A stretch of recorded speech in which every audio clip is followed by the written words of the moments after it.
Yeah, thank you, Jen, and thank you for hosting this. And want to thank Stephen Pruitt for his leadership on the standards, and Carrie for his leadership in engineering, and part of the writing team. I know they're doing yeoman's work on that. Let me, if next slide.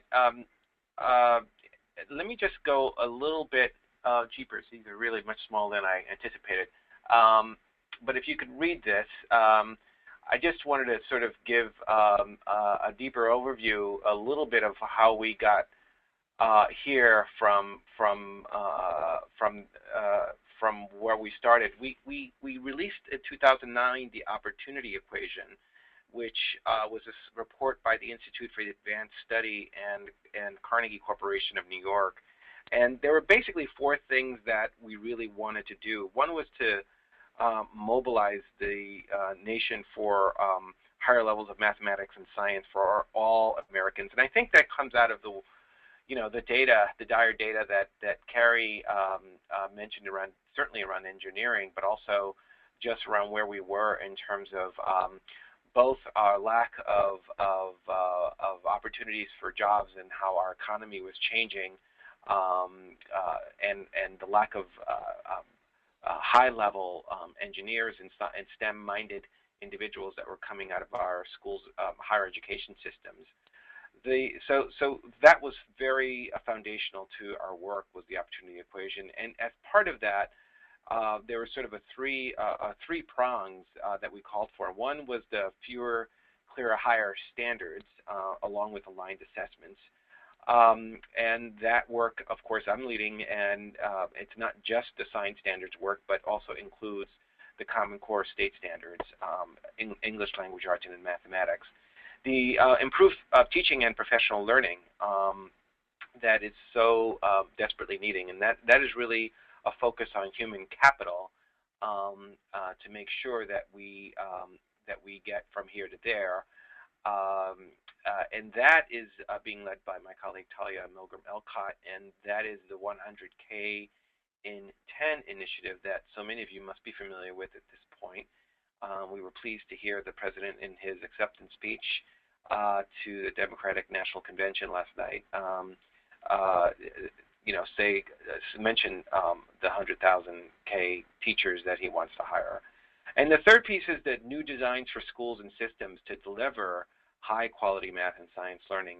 And this new designs piece is really, while we're on the engineering topic, is really the how do you engineer schools and systems to make sure that this happens, meaning that standards are just one of the things that you can have that will certainly be a very strong policy driver in terms of change. But unless you have really high-quality teachers, as well as the know-how on the ground level of how to do that, that's going to be very, very complicated. So those are the things that we called for. Next slide, Angie, please. So where it's led us is really, and this is from my work in terms of the kinds of things that we have funded, is really strengthening the Common Core state standards. And part of that was to ensure that not just that the math was very strong and was adopted, but that the English language arts piece that called out for the technical writing, as well as the high-level science reading and high-level science, was something that we were very much in favor with. And we established a number of grants to ensure that many more states were going to adopt those standards. So we worked very closely with the chiefs and others on that. Of course, you've heard about we developed the framework for K-12 science education through the National Academy of Science, the next generation science standards that Stephen talked about. And the other piece of work that we're doing that's parallel to this is that we're supporting a whole number of researchers and organizations that are developing a parallel set of support systems for English language learners that will go along with the Common Core state standards and the next generation science standards. And that is being done by a group being led by Kenji Hakuda out in Stanford University. And it really gets down to the number of pieces of overlapping pieces that we see in terms of the language needs that students need to understand. And I'm not just talking about English language learners per se, but the complexity of the language in science and in the mathematics and even in English language arts is something that we're going to need to tackle with as instruction goes on. So we're very excited about that work because it's really getting to focus us much more on the language issues, which we think is going to be critical to the implementation of all of these. Next slide, Angie, please. Stephen already talked about that this was a two-step process. I won't say very much about this slide other than you know, the piece with the National Academy of Sciences was really trying to get the science right, given that there were a number of documents out there. And also, unlike mathematics, where we thought there had been a lot of consistency in math over the last 30 years, there had been enormous amounts of changes in science, the teaching of science, but also the development of science and discoveries in science over the last 10 to 20 years. And we wanted to refresh that in a way that was going to be relevant for K through 12 education. So the details are there, and the other piece was, of course, to develop the standards that Stephen mentioned. The work that we started 24 months ago was really critical to this. Was really how do we communicate this effort both with the National Research Council but also Achieve, and in addition with our partners that have been so involved both in the reviewing of the framework as well as the development of the next generation science standards. So we are partnered with that list here that you see, which includes AAAS, NSTA, the Opportunity Equation, CCSSO, NGA, and CS Cubed. We really wanted to establish this core communications team. So what we do is we have basically monthly conference calls about all kinds of issues that not only are relevant to science, but what's going on in the ethosphere out there.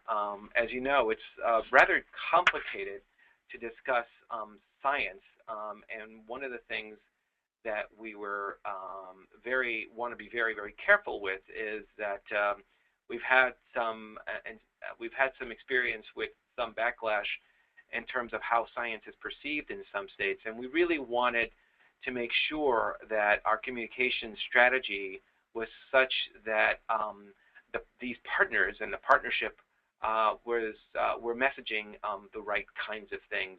Angie, you can go to the next slide. So we have these monthly partner conference calls, and we meet about 2 times a year face-to-face to discuss these issues. And we also, because we were fortunate enough to be second in terms of developing these standards, we have learned an enormous amount in terms of what to do and what not to do in terms of communication with the science standards. Next slide, Angie, please. So what has taken place? A number of materials have been prepared to ensure that the messages that the partners are messaging are all very consistent, and that when we go out and talk to the media or to reporters, that there are really talking points that really are guiding us. We've developed message training for public information officers, and that is in partnership with the folks at Achieve, with Sandy Boyd, who works at Achieve, but as well as the folks at Whittemire Communications, and my colleague here at Carnegie, George Sewell, who's in the Public Affairs Office, really crafting the kinds of messages that we think public information officers really need to know in terms of really being the critical information people at this state.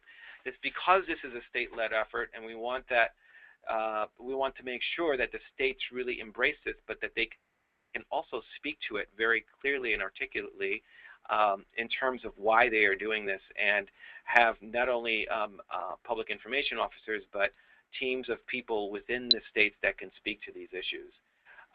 The work with Whittemire, you can go back one, is we use them to prepare materials and provide assistance and support to achieve and advise on message strategy. And we have developed a number of toolkits as well as FAQs that are really very critical to all of this. And we would love to share that with the STEM Funders Network. And I know there's lots of different work going on, or potentially that will be going on around the country around this. And we hope that we can provide you with the kinds of materials so that you don't have to duplicate or replicate that work in terms of messaging. And we also just for sure want to be consistent with what targeted good messages are to talk to both the media as well as politicians and policymakers and stakeholders. So that's it from my end, but I'll take any questions.